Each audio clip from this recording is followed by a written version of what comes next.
Kwa hiyo jana tumemtafuta hapa aonekana. Alitafutwa wakawa Jamhuri.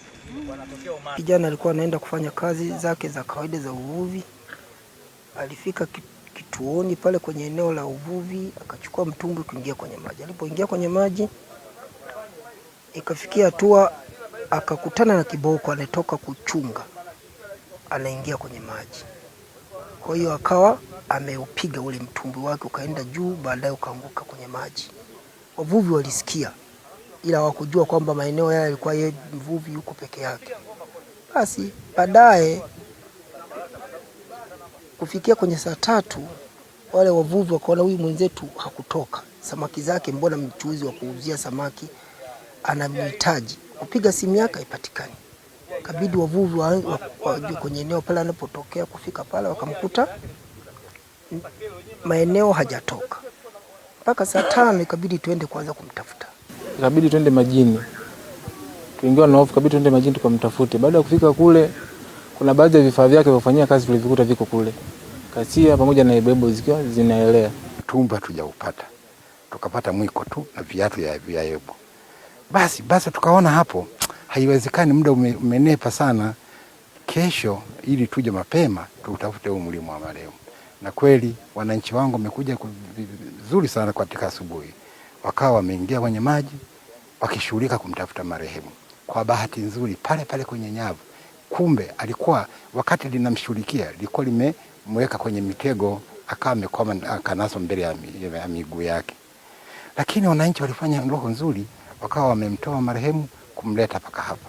Kwa hili tukio linasikitisha, maana imekuwa ni mara nyingi sana ikijirudia. Ila kwa kuwa ndo watu wanatafutiepo ulaji, unakuwa hamna jinsi. Inakuwa wengine hawana kazi zingine za kwenda kusema kujishikiza huku mara huku, inakuwa imeshindikana. Mtu anakuwa na mradi mmoja wa kuja kutafutia wapi? Bwawani huku. Kwa hiyo inakuwa ni changamoto.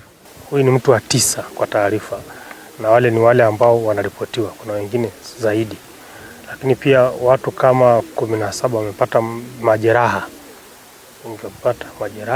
Kuna mmoja leo tulimuona pale kabisa anatembea na magongo, ameshavunjika mguu mmoja. Kwa hiyo ni mtu ambao umekuwa ukileta madhara sana.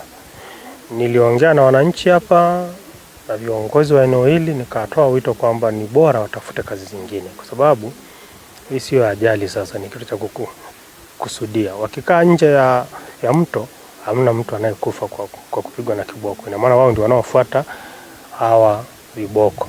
Kwa hiyo nawaomba kwamba kwa wakati huu ni bora wajiepushe na hizi shughuli za uvuvi katika eneo hili. Lakini pia bado wakati huo sasa, wakiwa wao hawafanyi hizi kazi, tutaendelea kuwasiliana na mamlaka zingine. Tumewashauri viongozi wao ili wawasiliane na mamlaka zingine ili tuwaone namna aidha ya kutatua hili tatizo au kulifunga kabisa hili eneo. Kwa hiyo kwa sababu ni kazi ambazo zinawaingizia kipato, hatushauri moja kwa moja kwamba wafunge, lakini mamlaka zingine zitawashauri jinsi ya kufanya.